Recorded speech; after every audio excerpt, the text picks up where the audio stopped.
গৌৰবিনী যখস্বিনী পাণ্ডৱ জননীক ইমান সময় লাগিল সত্যক উন্মুক্ত কৰিবলৈ।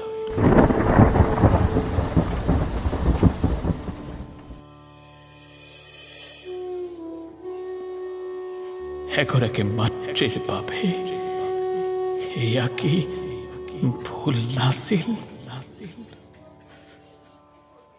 কর্ণর অভিশপ্ত জীবন তোমার এই ভুলর পরিণাম রাজমাতা, তোমার এই ভুলর পরিণাম, তোমার এই ভুলর পরিণাম রাজমাতা, তোমার এই ভুলর পরিণাম।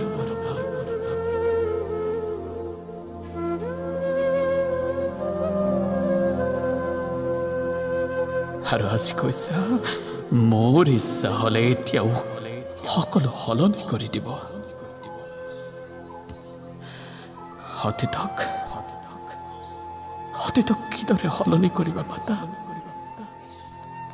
এটি অবুজ শিশুক জন্মৰ ক্ষণতে নদীৰ গৰ্ভত ত্যাগ কৰিছিলা, এই সত্যক সলনি কৰিব পাৰিবা? মোৰ পঞ্চভাতৃ আজি মোৰ এই মহাশত্ৰু, এই পৰিস্থিতিক সলনি কৰিব পাৰিবা?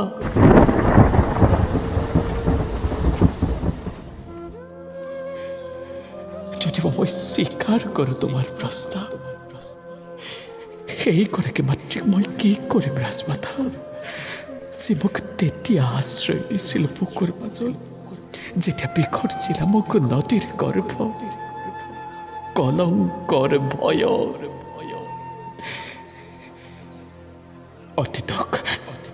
অতীতক কোনেও সলনি কৰিব নোৱাৰে জননী, নোৱাৰে। বৃক্ষৰ পৰা খহি পৰা ফল পুনৰ বৃক্ষলৈ কেতিয়াও ঘূৰি যাব নোৱাৰে।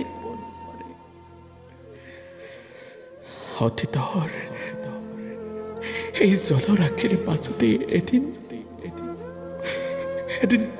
তোমাৰ এই পুত্ৰটো শেষ হৈ গ'ল।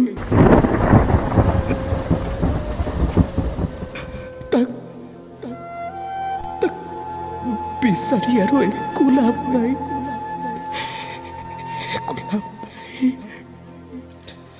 তাক নিজৰ মতেই বিচৰণ কৰিবলৈ দিয়া।